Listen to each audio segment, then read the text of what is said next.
Good morning. Is the mic on? Yes, it is. Good morning. So nice to see all of you, especially since this is our October meeting in September. So want to welcome all of you who are here with us, and also all of you who are joining us via our live streaming. My name is Claudia Berry, and this year I have the honor of leading the Hasp organization. In my hand is this wonderful instrument that we all love, and in order not to cause any delays or to spoil our program with it ringing while our great speakers are talking, let's all look in our pockets or our purses and remember to turn them off. Good to check on that. Couple of things before we begin and I introduce our speakers today. What monthly program did, and I'm calling it a pop-up because we don't have an October meeting on the first Tuesday in October. I hope you've been looking at your Hasp happenings and seen that on October 3rd, at the Hasp office, no charge, they are going to do what we like to call a pop-up program, and this one is going to be put on by Lauren Kigali, and she is going to speak to us on Project 2025. She is just doing an education for us so that we as Hasp members can understand all of the components of what makes up Project 2025. It will start at 7 p.m. because there's no session. You can park behind the Knickerbocker building there. We will have the doors open and we will have cookies and coffee. The most important thing is you must remember to go to your Hasp happenings and sign up. Submissions for the Hasp review are being accepted now, and our picture directory, which we've all been waiting for, is going to be out just after October 1st. So a lot is happening in this organization. A lot of our special events and our Hasp Beyond the Classroom are filled up. I just learned this morning there is just one spot left for the Hasp Beyond the Classroom trip to the Grand Rapids Ballet, if that interests you. Let me see what else I have to say. I don't think, the most important thing. After today's meeting in the lobby, our service coordinator, Beverly Ranu, has set up for 11 nonprofits to be out there and for you to do a fair sort of walk around and see if there is any that you would like to volunteer your time for, or if you would like to know more about them. So now I have our new members. Our membership total as of today is 768 members. Wow is right. I'm going to welcome, and I think Josh has the slide behind me, Charles and Pat Postma, Carolyn Lambert, Bill and Marcia Wirtz, Steve Bullrichter. Remember, Steve spoke to us on nuclear fusion. Jack Heising, Marjorie Mayberry, David and Linda Wagner, Bruce Mumford, Kathleen Bullrichter, Susan DeSalva, Marilyn Vetuskinski, Hal Nelson, Sherry Overton Fry, and Melissa Sayre. So let's give a round of welcome to all our new members. I am so happy with all the wonderful things we're doing that our membership is growing. And now to get on with the program. Oh, the shuttle, thank you. I told Amy I was going to get all discombobulated this morning with these.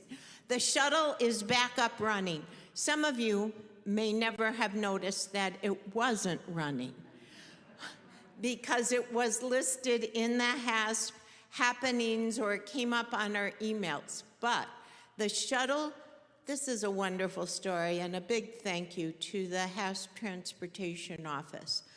The reason it was initially canceled is because the driver was sick, and so they didn't have a sub, and they worked into the night and they found a sub. So now we must remember to thank the people in the transportation area, and if you ride the shuttle, thank this substitute driver. It's going to make 2 runs. It's going to be initially right after this meeting if you are not able to stay for the volunteer fair, and then it will come back after the volunteer fair is over and make another run. So a big thank you to the Hope Transportation Department. And I don't need to announce about these blue slips quite yet, but they're very important. And when you leave, I will be announcing at the end of the meeting that you make sure and you get one of these from the monthly program committee people. And now, without further ado, today we're going to talk about decarbonization in West Michigan. I had to look this up, so this is my little, what I found. Carbon offsets are financial instruments aimed at reducing or compensating for carbon emissions when individuals or companies cannot avoid fully reducing their emissions. They invest in projects that either capture CO2, like reforestation, or prevent future emissions, like renewable energies. Carbon offsetting is a way to balance out the amount of carbon dioxide we produce by supporting projects that reduce or remove CO2 from the atmosphere. For example, if you take a flight which releases a certain amount of CO2, you can buy a carbon offset by funding something like tree planting or renewable energy products that absorb or prevent an equivalent amount of CO2. You are paying to cancel out your emissions by supporting activities that reduce CO2 elsewhere. The carbon offset market is unregulated and saturated with numerous players and lacks transparency. However, the Outdoor Discovery Center Network and the Community Foundation of the Holland Zeeland Area have launched the Community Carbon Fund in 2023 to create a simple, local, collaborative carbon reduction approach. Together, they believe addressing our environmental footprint with investments in local projects facilitated by trusted entities will lead to tangible impact and return on investment. Today we are going to learn how Holland is addressing the carbon offset. We have 3 presenters: David Nitre, President and COO of the Outdoor Discovery Center, graduate of Hope College and the University of Notre Dame Mendoza College of Business, with experience in nonprofits and fund development. David joined the ODC in 2013, and in 2019, David received the Young Professional of the Year award. Colleen Hill is Vice President of Development and Donor Services at the Community Foundation of the Holland Zeeland Area, graduate of Aquinas College and American College of Financial Services. Licensed as a certified advisor, Colleen joined the foundation in 2018. And finally, Maya Klenderman has BS degrees in sustainability science and Society and Anthropology from Michigan Technological University. She joined the ODC Network in 2024, and she grew up walking the trails and bird watching at the ODC since she was a kid. Please join me in welcoming our three speakers. Thank you very much. Thank you. Thank you, everybody. Let's see if we can go live, Josh, on the screen. Oh, there it is. Perfect. Technology works. When you work at a nature center, sometimes that's the most fear-driving situation of the day, is whether or not your technological device is going to do the trick. Perfect. Well, we received some very gracious introductions from Claudia. I certainly appreciate that. It's an honor to be with you today. Part of the way we like to introduce our program, one, is to introduce our organization, and two, even just share a little bit more about me and Maya. So how many of you have heard of the ODC Network or the Outdoor Discovery Center? Awesome. Oh. Look at that list. Okay, perfect. How many of you visited? Oh, wow. All the hands go up. So great. Good news, we have home field advantage today. People have seen us. Well, actually, maybe I should have asked, how many of you like us? Okay. Mostly the same number of hands. That's excellent. Fantastic. So we're grateful to be part of that organization. We're grateful you know about it. For those of you that may not be familiar with all the parts of our organization, we focus on two things. So outdoor education and conservation. And we believe those go hand in hand. So it's really hard to teach people about the outdoors if you don't have wonderful preserved natural habitats. And when you get the chance to bring people to those habitats and they learn about it, they are far more likely to want to preserve and protect the world around us.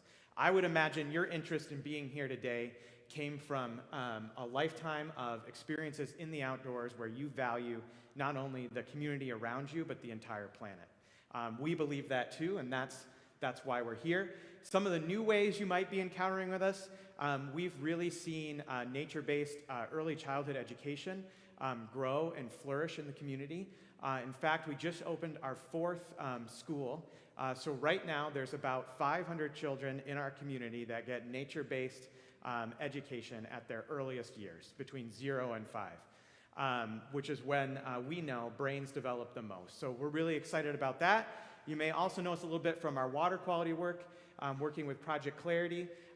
That's been an initiative just over 10 years in the making, where we've actually been able to see both the lowest levels of phosphorus in Lake Makatawa as well as the highest water quality since we started measuring in the 1970s. There are lots of different ways to get to know us. I'll stick around afterwards, and if there's more questions you have about our organization, I'm happy to give you some information on that.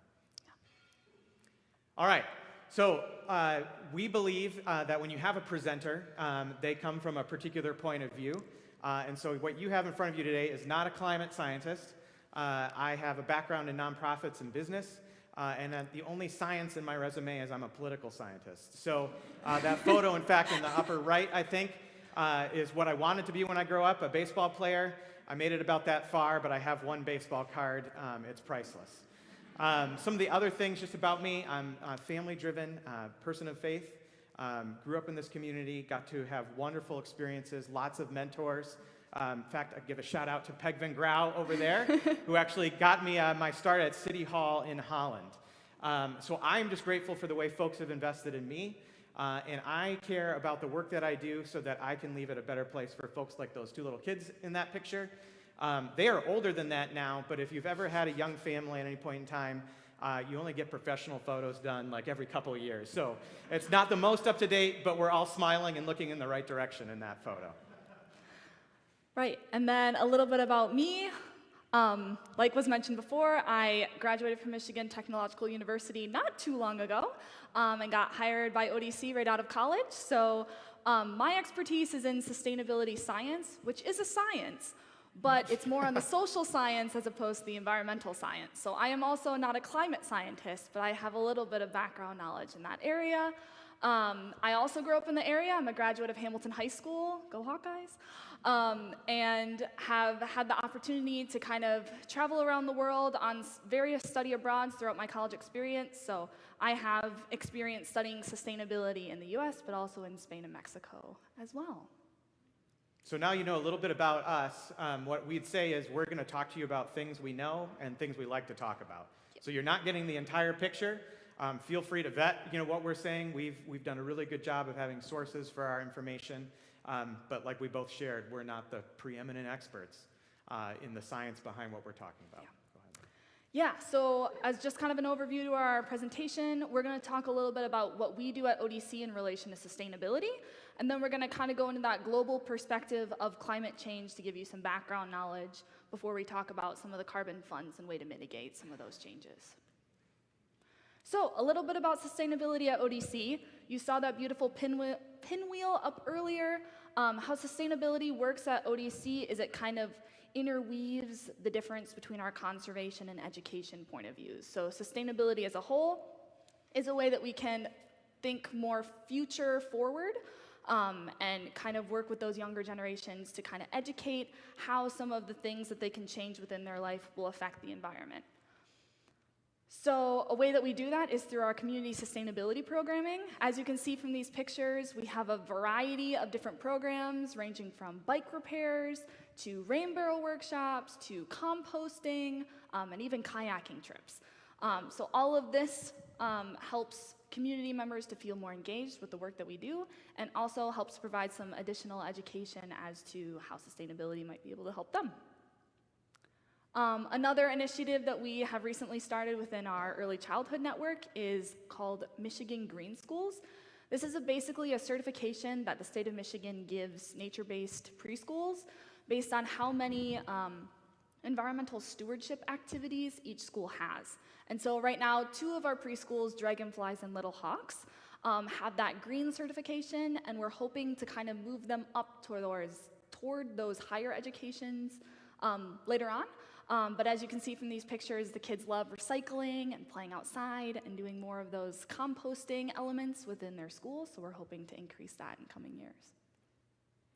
Another thing we do is carbon reporting, which fits into the discussion today a little bit. There's a lot of information up on this slide, so I'm going to kind of walk you through it. On the left-hand side, you can see ODC's emissions by source. On that pinwheel, you'll see that most of the emissions we have are based on electricity consumption. We have multiple different facilities, and we have to keep the lights on and use the buildings, so that entails a lot of electricity. But you can see on that second circle that we have more than 88% of protected forests as part of our carbon offset. So based on all the lands that we manage, those trees help sequester the carbon, which then kind of offsets how much electricity we generate. So that middle diagram, you'll see that ODC has kind of decreased a lot of our negative emissions, which are good emissions. Those are the ones that are sequestering the carbon. And you can see that kind of have a downward trend. And then our positive emissions, which are our outputs, so the electricity we consume, the fuel that we use, that has kind of maintained throughout the past 4 years. So our hopes are to kind of get that number down. But as of right now, we're negative 1,300 metric tons of carbon as from last year. So that's pretty awesome. And then all of ODC's electricity is offset by renewable energies. So we have that renewable energy rate through the BPW and through consumers that we've gained, that all the electricity we consume is generated by renewable energy. Yeah, like Maya shared, renewables were an important part of how we wanted to address our energy footprint at the ODC. And so last July, we made that switch to the renewable energy rate, which we'll talk about a little bit more later. But one of the first ways we were involved in renewables, we actually piloted some wind energy on our site as far back as 2005. And in 2017, we put our first solar array in. We now have 4 of those. They roughly produce about 40% of the electricity that we use at our sites. And put another way, that's about 70,000 kilowatt hours of energy that they produce. which is roughly 7 medium-sized homes, Yeah, like 2,000 square 2,000 foot square homes, foot homes. a year. So that gives you a sense of what we can generate with solar at our sites. And then, like Maya shared, as of July of last year, we participate in a program now where for the energy we can't produce at our sites, we actually purchase renewables for that energy. Yeah, and then we also have an electric vehicle on site, a 2020 Chevrolet Bolt, which is completely electric. And we have multiple charging stations on a couple of our sites. Those charging stations are free to use to the public and for our staff. And you'll see many people charging their cars there as they walk our trails. Our staff loves using the EV because it's very fast and it's nice to be able to drive around without having to fill up on gas. So yeah, those are some ways that we do that. Moving on, we're going to talk about that global perspective on climate change. And just to preface, a lot of the information you'll see in the next coming slides is all from reputable sources like NOAA, the National Oceanic and Atmospheric Administration, NASA, other entities like that that have done studies on these kinds of things. This part will be a little bit, we're going to try not to have it be too dire, but there are going to be some negative effects of climate change before we go into the solutions. We feel like that's important to talk about the things that are happening around the globe and how we can move forward with solutions like the Carbon Fund. So stick with us as we talk through some of these maybe things that are a little bit challenging to wrap your brain around. Also, just to show, this photo on the left here is of the invasive quagga mussel on one of the bottles that we just picked up from one of our cleanups this past month, just to show that on the local level as well, these problems are also happening.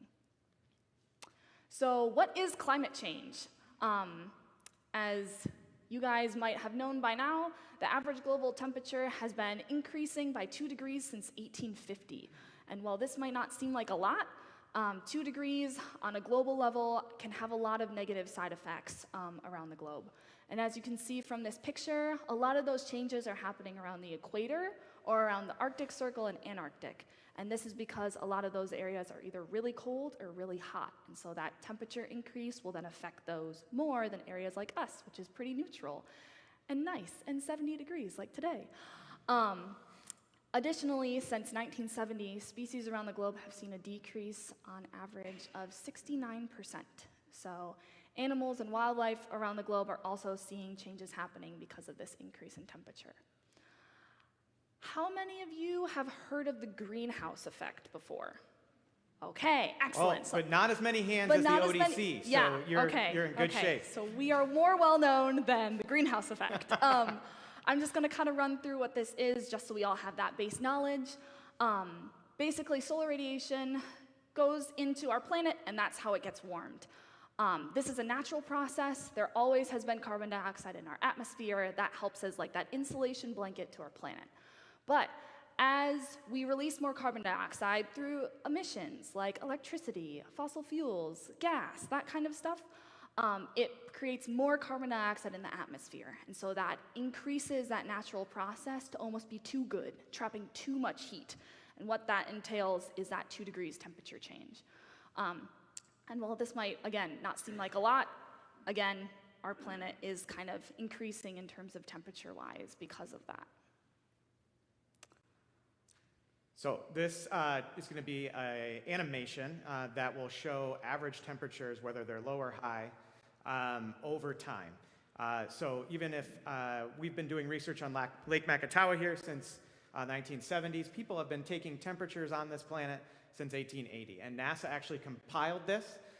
So while we're showing this, pay close attention to kind of what areas of the world are heating up the most, and kind of keep track of maybe in your mind of what's happening in history as that's developing. So let me see if I can click the button. There we go. Just hit the turn of the 19th century there. World War I. Still pretty blue. Blue means cold. Oh, a little warm. Red means a little warm. Oh, don't worry, oceans will take care of that. Yep, now it's all in the oceans. That's good. We put person on the moon. Oh, I was born.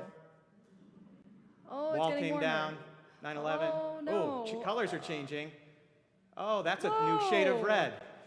And so this chart ended in 2021, and you'd be like, well, maybe it all got better in 22 or 23. This last year was actually the warmest year on record, period. So as Maya said earlier, if you can see where temperatures are increasing, particularly the North Pole area, as well as the South Pole area, and then around the equator, it is. So that's the trend we're seeing, and it's important for us to keep that in mind. Can you click? Oh, yeah, yes I can. So what does that mean? So in particular, you saw all that dark red area at the top. So what does that mean for ice? So this is a map that shows age of ice. White ice that's up there in 1985 is ice pack that's older than 4 years. Ice age is a good proxy for depth, so you have more ice when it's older ice. So on the left there, you can kind of see what's going on in the mid-'80s, and then on the right, from March of 2021, you can see a major difference there. Now, I had a great education here at Hope College in political science. This map is a little hard to look at, but what's that country at the north there that used to have ice right up against it that doesn't anymore? Yeah. So this climate change has actually affected geopolitics. Russia's been able to open up new trade routes, new ways of delivering things that they wouldn't have had before. And if you paid any attention in the news, they do stuff in the world these days.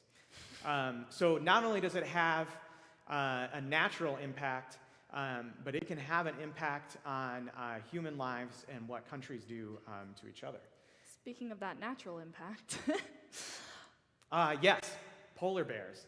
So how many of you have heard our boss, Travis, talk about one of his Explore Network trips or talk about climate change even? I know he's done that. So a few hands here. One of the stories he loves to tell that really resonated with me is around what's affecting polar bears. So you saw the chart of ice. Polar bears they hunt off of the ice. One of their main prey, seals, actually has their dens in the ice. And so when that ice goes away, that dramatically affects polar bears. And so one of the ways they measure that is the number of days that polar bears can't be out on the ice. And so polar bears hibernate, they're getting ready, they have their young, and then they're waiting for the ice to be able to come back. And on average, it's 18 extra days where they're not able to hunt or have food, which is decimating both their populations as well as the populations of those that they eat. And that's an example of a megafauna at the top of the food chain.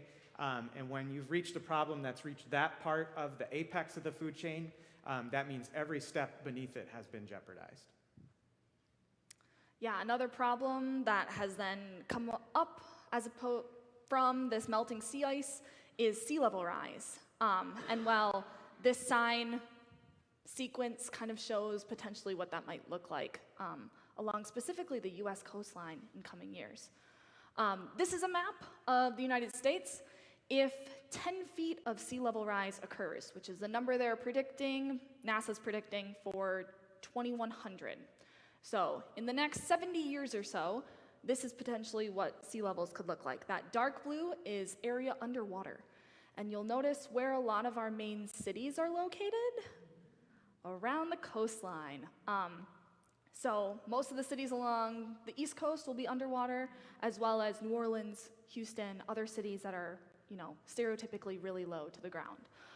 And so these red areas are areas that humans will be impacted by. So those are more high-risk areas for humans to be living in. And pausing on 2100, that seems, Far away, I can remember right? before 2000, Yeah. at least a little. But just, it seems like that's far away. But remember when I showed that slide earlier, I'm hopeful that my children will be in seats like these, hearing other presenters in that time period. Yeah. And that is a scary thing for me.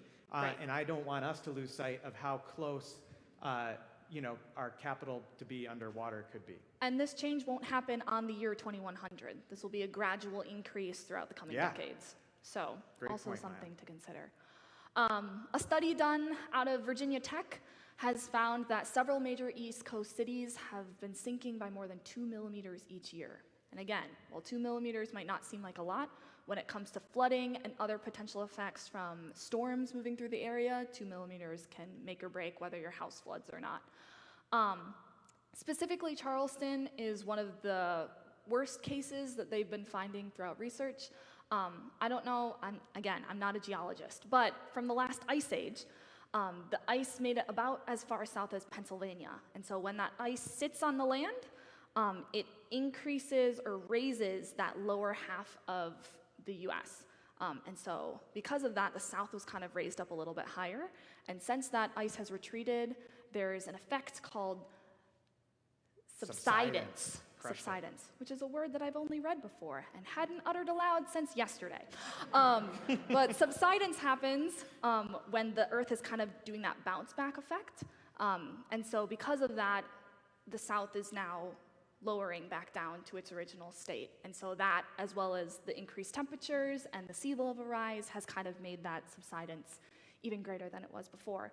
Also, because the coastline is slowly sinking, we get things like this, which are called ghost forests. It's what happens when any type of forest is encountered with salt water. And so what happens is the trees slowly die, all of the wildlife moves farther inland, and you get left with these kind of stumps in the ground, which has been happening along a lot of the East Coast in recent years. Insects. How many people like bugs? Oh, we got some choice. That's great. Bugs. So one of the things I didn't know going in, if you look at kind of the number of species in different animal groups, you know, you've got a few mammals or a few primates, even more mammals. The largest classification of species we have on the planet is insects. And so there's about currently 1.5 million different species of insects that we've documented. There's many, many more. And what this, there was a great piece in the New York Times. Reuters put together this incredible collage with graphs that show about this. And so in the last 150 years, more than 5 to 10% of all insect species have gone extinct. So 5 to 10%, yeah, that's, you know, in percentages go, that's not crazy impressive. But when it's the largest section of life groups that we have here on this planet, that means it's a total of 500,000 species. That's more than the people that live in Grand Rapids. Different species that all fill vital roles in the food chain. So in particular, if you take a peek, this is one example. Common food chain you might see around here. Right. You'll see the diversity of insects along the bottom. There's different types, butterflies, moths, nymphs, all that kind of stuff. And what the insect apocalypse is doing is going like that. Yeah. And so when we see gaps in that food chain, we know that that's what causes pressure up the food chain, and eventually that is going to affect us. Something else you might have heard about in the news is this concept called ocean acidification. Has anyone heard of that before? Okay, excellent, lovely. Really smart group. I'm so glad you guys are so well informed. So this concept is when there's so much carbon in our atmosphere, that actually gets sequestered by the ocean. The ocean absorbs a lot of that carbon because it's necessary for creatures within the ocean to survive. They need carbon. So that natural process has again been pushed to the extreme by how much carbon is in the atmosphere. So the ocean is absorbing all of that, and because of that, it actually is able to, again, I'm not a chemist, but shift the pH level of the ocean to become more acidic, almost like a pool acidity is what scientists are saying now. And that causes this coral reef to turn into this. Too much acid is really detrimental to coral, any crustaceans, anything with any type of shell. That acid actually eats at that. That causes potentially very large declines, and in extreme cases, coral reefs to turn out like this. And so what scientists are finding is that this has, again, negative impacts on that chain within the ocean as well. Like those animals, those little crustaceans that other larger fish eat and other larger animals eat, has had negative effects all the way up the food chain. And another picture of coral. Storms. There's definitely been an uptick in storms, large storms. Those obviously have a human cost, a habitat cost, but the one I want to focus on right now is a financial cost.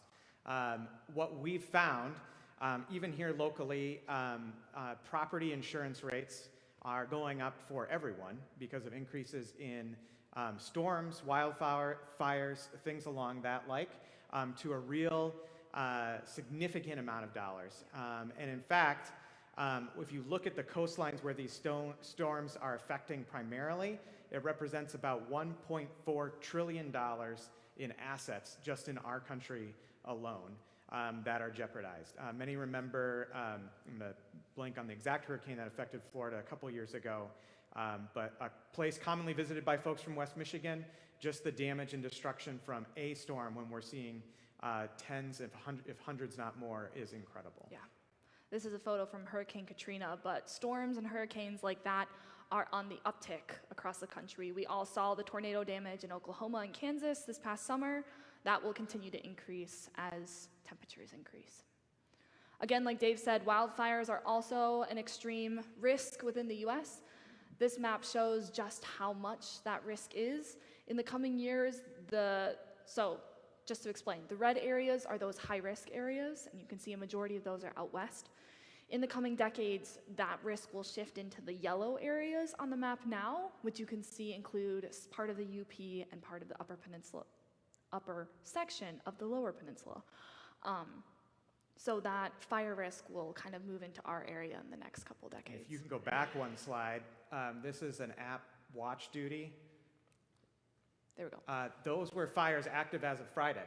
So that many in the coastline of Oregon and Washington, all active wildfires at that point in time. Yep. Oh, garbage patch. I love So this. even besides climate change, some of what causes climate change is what we consume and produce. Another aspect of that is the Great Pacific Garbage Patch, which is made up of plastic and trash. It is gigantic. Does anyone want to guess what state it might be referenced of size? Are there... Texas. Whoa! Wow, you guys are so smart. It's actually 2 times the size of Texas. So I mentioned I have little children. We do road trips periodically. You got to remember about Texas is that it would take our family longer to go across Texas than to get from Michigan to Texas. And we're doing that twice. And that is the size of that garbage patch. Most of that garbage being fishing gear that's discarded, including fishing lines, nets, etc. Has anyone ever heard of the planetary boundaries before? Okay, I'm going to quickly go over this. This is just something that has now been taught to us. This is the last depressing thing. This is the last depressing thing, I promise.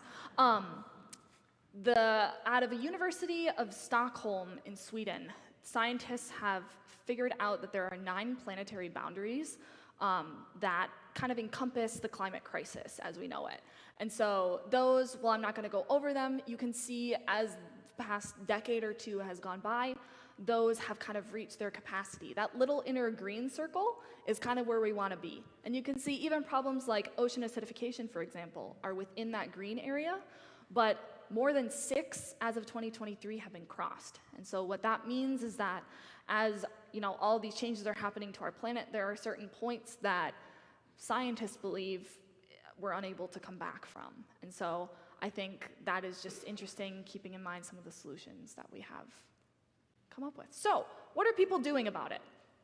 This is kind of the more exciting part about solutions that humans have come up with to some of these big problems.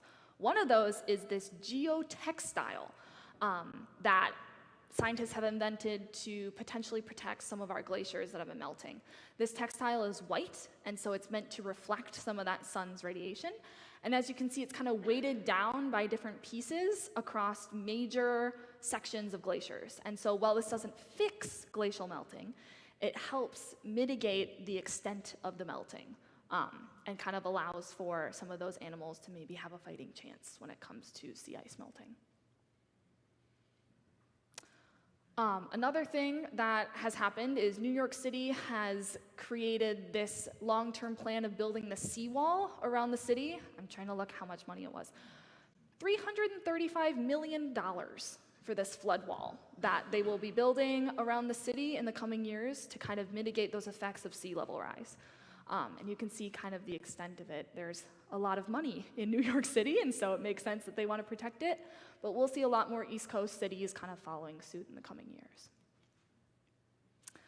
Another solution is this kind of barrier island reef salt marsh that scientists are putting in within East Coast cities as well as around the world.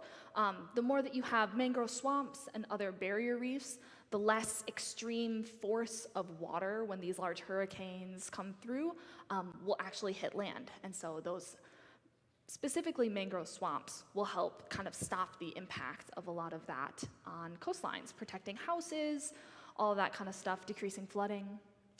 So that's kind of a natural solution. You want to talk about native gardens? And we're even doing some of that here. These are native plantings right outside of City Hall in Holland. They catch excess rainwater and stormwater that comes off of impervious surfaces, helps provide habitat for pollinators. Oh, Look can at anyone that. spot the pollinators? Helping with those insects. Or butterflies? And it helps prevent us, taxpayers in this area, from having to do additional investments in gray infrastructure or putting concrete pipes in the ground to handle the water that comes off. It also filters it, so it helps keep Lake Makatawa clean. Yeah, so it's kind of a multi-beneficial part. Another thing that will help with forest fires in our area is actually doing prescribed burns. The issue with the forest fires in a lot of the United States is the severity of them. They're hotter, they, go faster across the landscape. Having prescribed burns happen every couple of years or so. We do them on a lot of our properties, helps to keep down invasive species, helps to decrease the amount of understory vegetation that grows through. That is really the fuel for a lot of those fires. It actually helps trees become more resilient to it if you have lower temperature fires that go through periodically. Another thing that will help at least the Great Pacific Garbage Patch not increase in size is recycling. The more that you guys can recycle, the more that we can all figure out how to kind of reuse the materials that we have, the less that patch will grow. That goes for recycling. For fishing line recycling is also a big thing. This is one of the recycling stations we man in Saugatuck. But all of that will help decrease that plastic that then goes out into Lake Michigan or other larger oceans. Food waste is another one that we're paying close attention to. Not only does it take energy to produce food, but it also breaks down and releases carbon as well. And so one of the things locally we've been partnering with is a group called Organicycle. They've found a way they're a for-profit company that manages industrial scope composting in our area. And so they actually can pick up a trash bin from our 96-gallon cart, I believe, is the appropriate size at some of our preschool sites. Cart. And that actually helps us manage the food waste we have from running our early childhood programming. Yep. And then, as always, education is a really big part in this. People knowing that these problems existing and figuring out some of the solutions on their own, even if it's on the local individual scale, does help in the grand scheme of things. And if you haven't visited our center recently, that's a view off the dock of our new Herb Aldine Education Center. We just had our annual event there, and it is a great way to see how education is impacting the next generation of leaders in our community. Yeah. All right, so we made it. So you've passed heard what's the happening test. across the planet. We know carbon is an issue, and so now we're going to talk about kind of at the big scale what folks are doing around carbon and how countries are looking at it, and then we're going to hit home with what Claudia gave you what we're going to get to, which is our community carbon fund that we're so excited to share. So, as you can see, countries and maybe even continents across the world have a very uneven footprint when it comes to carbon dioxide.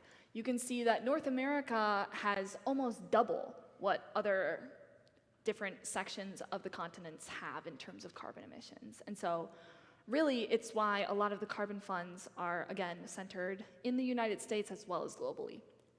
And so you'll see that different countries have made different carbon pledges to become neutral by a specific year. So the US has committed with a 2050 target. So in the next 25 years, the country's hoping to be carbon neutral, which means they're going to offset all of the carbon that we're still emitting at that point. Other countries seem to be following suit. Sweden says 5 years earlier, China says 10 years later. It just depends on the country and their policies. Now, as Dave will mention, this is not probably the first thing people should go through, right? Yeah, so the way, if you're going to be wanting to be decarbonizing West Michigan, is first we should look at how much we're generating or using. So that's where things like limiting your energy usage, managing travel, managing fuel consumption. The biggest thing to start with, for us to be clear, is the less of a footprint we have to begin with, the less that you need solutions like this down the road. So that's not to say that what we're going to talk about isn't important. We'll get there. But really the first thing you have to do is looking at what you're already consuming and putting into the atmosphere, what your existing footprint is. You could then switch, is kind of the next step. So if you still need that energy, switch it to something renewable that doesn't produce the same amount of carbon. And then what's left from that part is what we're talking about. When you can't do anything different and there is no other way, and then that is when you offset. Right, like your flight to Florida in the winter, that you can carbon offset, because it's not like you can really change the way that you get places in that way. So, as a brief rundown of kind of the gist of carbon offsetting, basically, carbon dioxide is emitted to the atmosphere, and then your carbon offset will then pay for other things to sequester that carbon, whether it's tree planting, which is probably the most stereotypical thing that's done in order to sequester carbon. This could be in terms of creating solar panels, wind turbines, etc., as you can see in this picture, to sequester that carbon. And then ideally it will lead to a carbon neutral solution in the end. The way that a lot of the carbon funds run in the area is that those emissions are like purchased through offset units by companies or other things like that, that then kind of cancel out the emissions that they're creating. So this is kind of a photo of where different carbon offset projects are across the globe. I think we have another one here that shows a little bit closer in Michigan.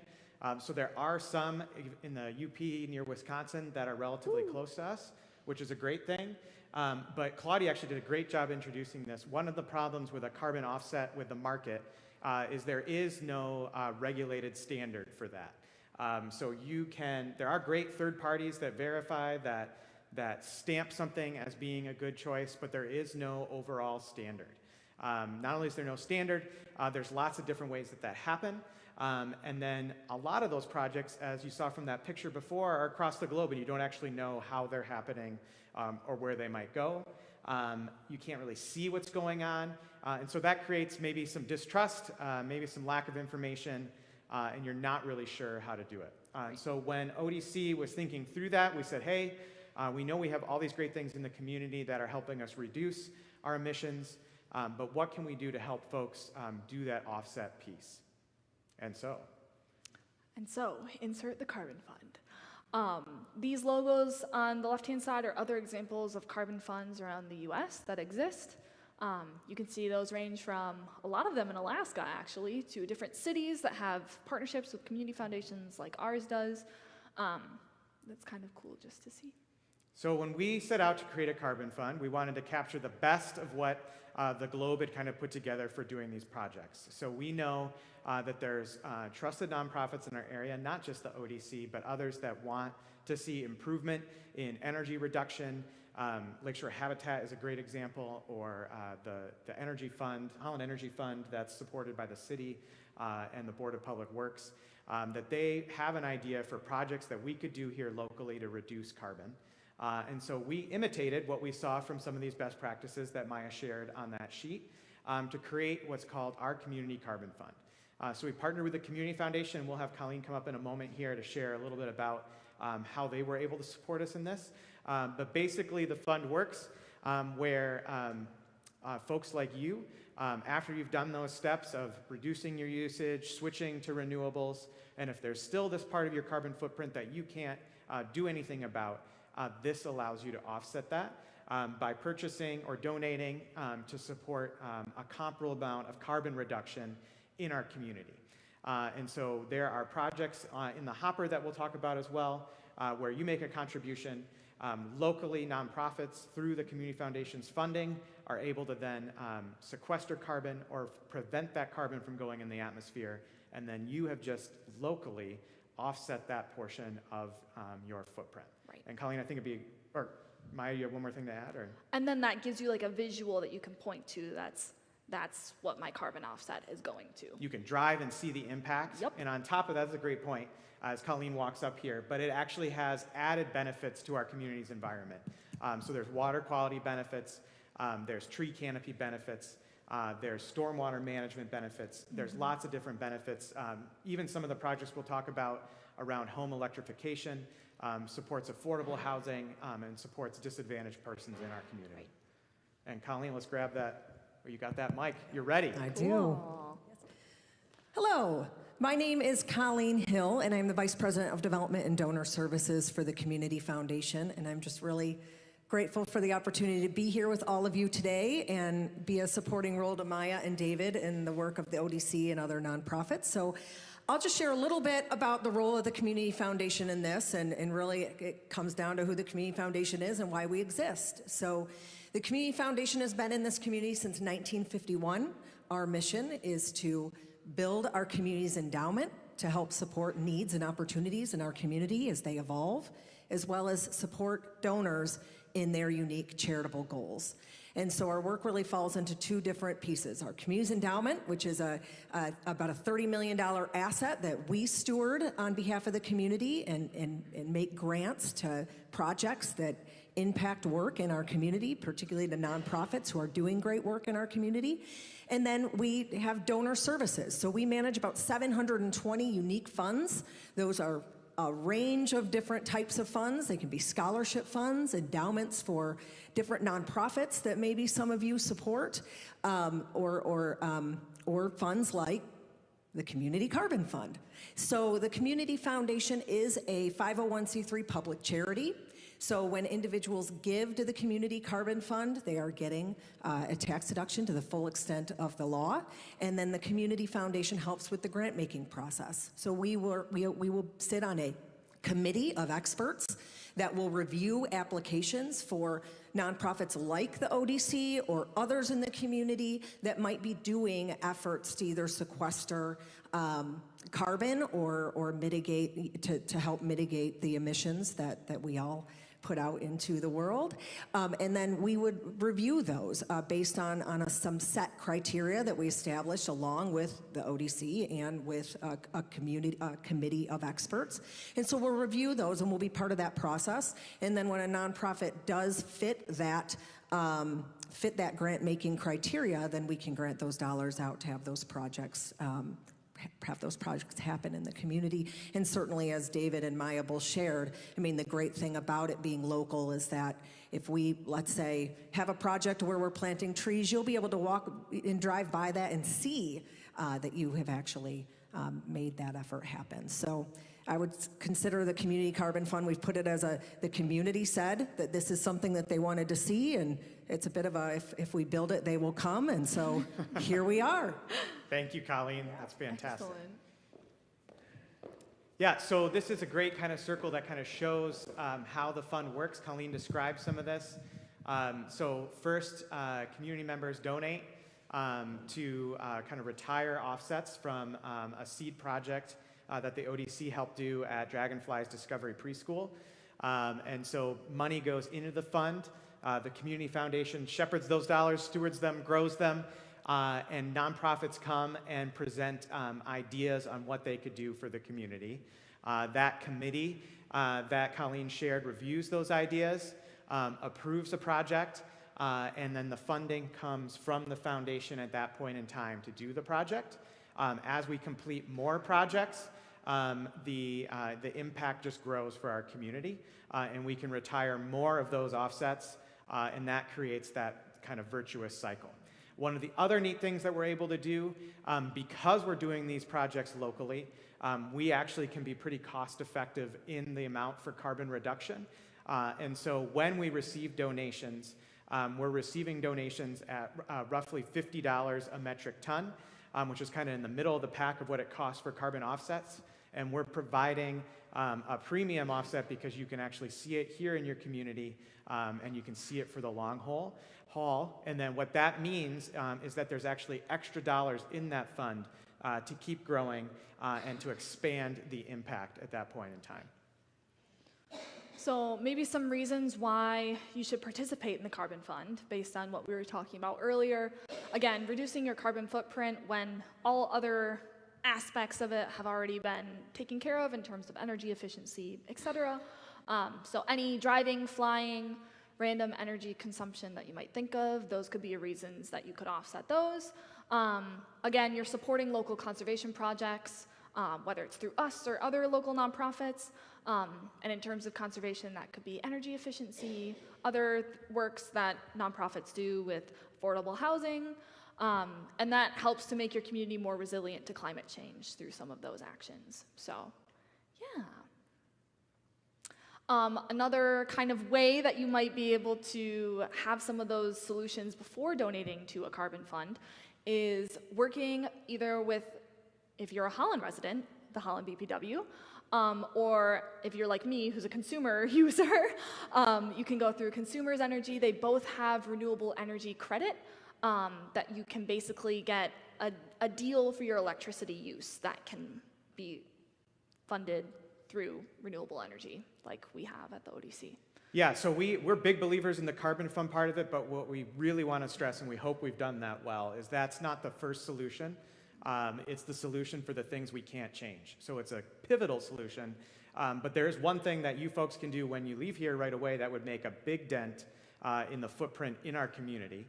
So if we want to decarbonize West Michigan, it's opting into these programs where you pay a premium. I believe the BPW's premium is 1 penny per kilowatt hour, and that switches all of your energy to renewable sources. It's pretty simple, and immediately, like when you saw the big pie at the ODC, what our energy use comes from, it's electricity is one of the largest things. So when you're running the air conditioner in the summer, you are telling the BPW that you want to source that through renewables because you don't want your footprint to be as large as it could be.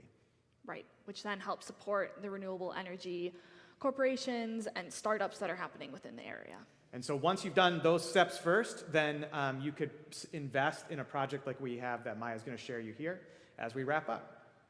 Yeah, so a couple of the existing projects that the Community Carbon Fund has contributed to and kind of helped develop. Again, this fund is only a year old, so we have a limited number. But one of them that you can go and see is the reforestation project at Dragonfly's Discovery Preschool. This is about 2 acres of reforestation. You can see all of the trees that are planted on site were funded through the Community Carbon Fund as carbon offset. And so over the lifespan of that project, it will sequester about 352 metric tons over about a 40-year period. So yeah, that's a project that's already on the ground that you can go and see right now.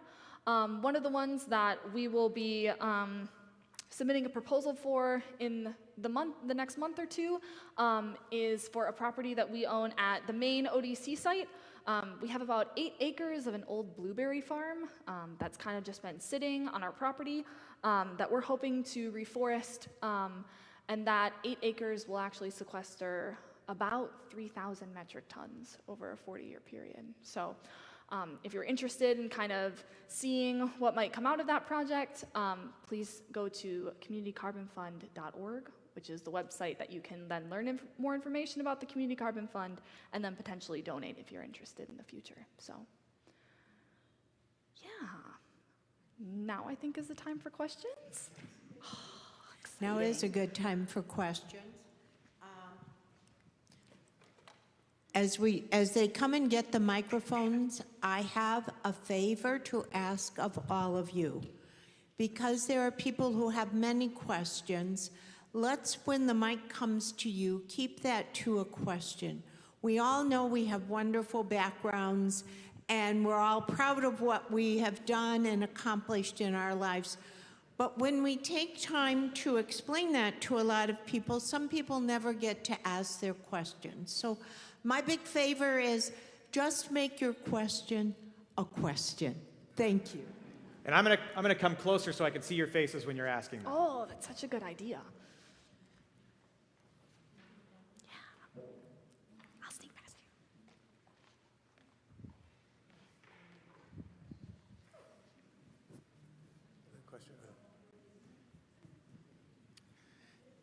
Have you considered planting hemp instead of trees because hemp grows faster?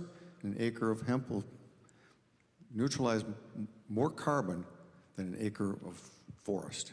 We've not considered that yet. No. You're absolutely right. Different trees, in fact, or different plants. Trees have different rates of carbon sequestration. So do different species of trees. So one of the things that we look at, we certainly could look into that as well. What we also face from an invasive species crisis is that a lot of our tree species are in jeopardy. Yeah. So you may have heard of the hemlock woolly adelgid. That affects a lot of our dune ecosystems. Everyone saw the result of the emerald ash borer. And so one of the things we've been doing in our reforestation projects is actually trying to have the most biodiverse mix of species so that we don't have monocultures that will be jeopardized by invasive pests. For those of you that love maple trees or maple sugar, some of the programming we do at Vinralty Farm, unfortunately, Michigan just had its first case of the lanternfly, which devours maple trees. And so maple trees are already suffering in Michigan from a fungal canker. Again, non-scientists, that was spread to this area. So they're already under attack. And if you look at a lot of the remaining tree canopy in communities, Holland has done a great job of reinvesting in its tree canopy post the ash borer. But a lot of those species we've tried to use are maple, and that will succumb to this insect if we're not able to keep it out. Yeah, and that diversity of tree species, like Dave said, we use a software called iTree Calculator to be able to calculate exactly how much carbon each tree is sequestering, and that gives you also hydro information as to how much rainwater runoff. It's also increasing infiltration, all of that good information. So and one of the calculations it helps with, so trees live a long time. They do. And that means they sequester carbon for a long time. And so we'd have to do the math on the kind of the life cycle of any plant that we would look at in terms of, because when plants die, they release some of their carbon back. Right. The best native tree in Michigan that I've found is swamp white oak has the best carbon sequestration rate out of all of the native trees in the area. Great. Other questions?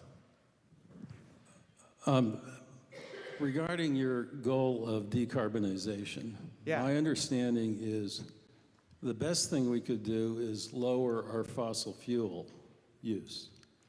Thus, my understanding is individually the best thing we could possibly do is switch to an electric car. Would you agree with that, or am I wrong? In terms of your daily transportation, I think you can make an argument for that.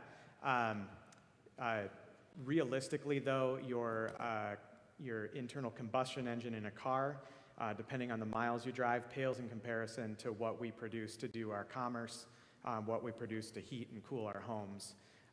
So switching electrification sources is a major step in that. But what I'd hope, so this is me, this is not the company line here, but as we look at communities, you folks are doing one of it. I heard there's a shuttle that helps take people in groups.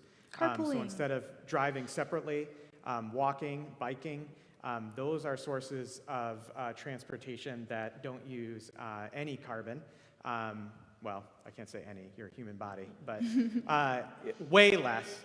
And then what I'd suggest, if you are someone like me that has a daily commute, fuel-efficient vehicles at a minimum, and then when you're able to make a switch, pricing on EVs still isn't comparable. There's some socioeconomic constraints on that, but you can do a lot by thinking about what type of fuel you're using to get where you're going, or if possible, find ways to kind of shrink where you try to go.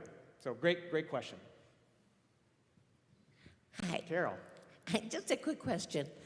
Does the ODC work with like evergreen companies or landscaping companies Do they consult with you, or do you with them, or whatever? Yeah, Maya, That's a help great me. question. We have Kelly's program with, Yeah.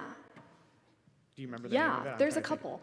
So we actually have on staff a native landscaping team called our Conservation Services that does more of those big projects when it comes to prairie restorations. I don't know if you've seen the signs by like Tierra Yachts or Hayworth as you're driving kind of down M40 there. Those projects are done internally, but in terms of landscaping companies, we have a kind of initiative through Project Clarity, where we actually get all of the landscape companies in the area into one room, and then they sign a contract that they're not going to put an excess amount of salt down. They're going to try to promote native species as much as possible, but they sign a contract for protecting water quality in the watershed. So in terms of working with them, yes. Usually we tend to keep most of the work internally in terms of contracting. When we do like native plant installations, that's mostly done internally. I don't know if I've ever, in terms of contracting out, it's mostly for like engineering firms if we're doing like stream bank restorations or other things like that, but that's mostly how we work with landscaping companies in the area. One of the biggest sources of pollution is methane from cows. No. And I'm just Yes. wondering, Not my hamburger. No. they're talking about growing it in a lab, so you can have a Frankenstein Okay. in the future. But, you know, our addiction to beef in this country is huge. It's not healthy for us, and it's certainly not healthy for the environment. Are there education programs locally that are addressing that? Ooh, that's a great Ooh, question. That's a great question. You're correct. There's actually good resources on the web, and you can, similar way that Maya said, there's calculators for, Carbon sequestration. your impact. There's also calculators for what different types of food we consume and what that does to our footprint. I'm not sure of any local I don't programming know of any on local that. programs. We'll have to find We'll one have to and look. get them to come here and teach us about it. So Right. yes, you bring up a great point. That's why we focused on food waste. One, there's a business case for that. You have to deal with what you have extra. I mean, Hope College is a great example. When I came here at Hope, we had trays for food, and the science team here realized that if you don't give people trays, they don't take so much food. The trip back and forth to Turd It, and they reduced their food waste dramatically. Don't tell anyone, I still have one of those food trays. It's a sled for my kids. But as another note, if like switching some of your diet, at least one meal every week to vegetarian does cut down a good amount of your carbon footprint just in terms of the food that you're eating. So it does have an impact. So if you're interested, there is a ton of really good information on the web about that. So Great presentation. At the very end, you mentioned two specific carbon reduction projects that you were involved in. Both, I think, were reforestation projects. Yes. Do you have other kinds of projects that are in the works or in the planning stages that you could share with us in addition to the reforestation strategy? That's a great question. Thank you, Bob. So the two that come to mind immediately are home electrification. So many of you have followed kind of the housing developments in Ottawa County. One of the things that's challenging for the whole community is providing enough housing for people that want to live in our community, which will only continue to get worse. I mean, as Maya shared and showed on the map, the same type of displacement. How many millions of people live on the U.S. coastline? It's a third of our population. yeah, it's a third. So they're not going to want to live in those areas for long, and they're going to come to other areas, and we're going to need more housing. And so one of the projects that we think can be a win is by funding novel technologies or cutting-edge technologies in homes that allow them to be more electrified, so not having to use natural gas to heat, for example, heat pump systems, different weatherization things that right now, potentially those costs put them on par with some of the other things or a little bit higher. And if we can incentivize that, then in the long run, our community's footprint will be lower. And in the long run, the folks that live in those homes are going to have a lower operating cost to be in our community, which means they have added dollars for participating in the economy in a different way. So that would be one. The Holland Board of Public Works and the City of Holland are working on developing a program around working with small businesses to help them make those same types of decisions. And so we would see in those instances, those projects would focus more on reducing emissions, where the tree planting, which is what we're good at and we have the land and love to do, right? So those are the ones we've prioritized. Those are focused more on the sequestration side. Yeah. Great question. Yes, sir. I think I've read that your water quality project is working cooperatively with farmers who own like 68,000 acres within the watershed. What practices are you encouraging them to do, and is there any funding for those projects? I love this question. It is. This is such a good question. Yes, the answer is yes. In the past couple of years, we've had a lot of very big grants, which we work in part with the Ottawa Conservation District to implement with local farmers. A lot of them have been practices, like we have to go out and do surveys on tillage practices that farmers do. So the more that no-till practices can be done on the landscape where some sort of vegetation is holding onto that soil in the winter, the less erosion and sediment we see in Lake Michigan and Lake Macatawa. And so those practices like no-till, planting, interplanting as you have no-till, Cover crops in cover between, crops, that kind of stuff. All of those are great best management practices. We also see two-stage ditches being implemented a lot in terms of water runoff from the fields that have seen great success in the area. In the coming years, we're hoping to get more grants to do that kind of work, but we've already seen a lot of success with that in Lake Macatawa. And we'd hope the carbon fund would actually be something where if there is a new innovative way to approach that, we That could could help be another farmers opportunity. sequester carbon on their sites. And a cool positive note, I know we just talked about the dangers of beef. There's this company, their symbol's this big letter M. They make a lot of hamburgers. They actually, in their supply chain, are asking questions about the carbon footprint of their producers. So we actually have our own ag community here, does both in terms of eggs, pigs, and then the fields that it takes to support those livestock, supplies companies like that. And so in our working with local farmers on what they can do to actually sequester more carbon through cover crops or some of those other practices actually makes them more competitive now on the national market, which is just an incredible win-win, where we're taking care of our environment locally and producing an economic advantage here than what other farming areas might have. And in addition to that, we're working our way through a watershed management plan in the coming year.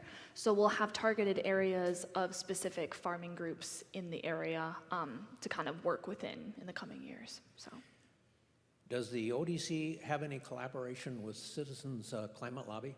We just talked about this this morning. We just talked about this. We're hoping to partner together on one of our tree planting projects coming up in November. So, Great, thank you. Yeah, great question. And Hopefully there'll be and more that volunteer collaboration, right, it opportunities was in in the our future. title. The carbon fund is something that can't happen without collaboration. To your point, Bob, right, if all of our projects are tree planting, at some point in time, we're going to run out of places to plant trees. plant trees. And so we need other organizations to come into it. We need organizations like yours that are raising awareness about it. We need community members to invest in the fund so that we can do a variety of projects out there that we could implement through different types of nonprofits like CCL or our own. Right, and I'm sure there's projects that we haven't even thought of that, like, we would love suggestions from other nonprofits as to what things that might be able to help them in terms of what the Carbon Fund can offer. Well, thank you. This presentation has been fantastic, well received. David, Maya, Colleen, for us to learn about. And that's what the beauty of Hasp is, being a peer-led organization. We always need to learn about what is happening in the community. When you leave here, remember to stop at our volunteer fair out there. There are more wonderful things happening with 11 organizations here in the community. And then join us next month on November 5 for Ann Bonema who is going to speak to us on empathy and listening, which I'm sure will be a wonderful presentation.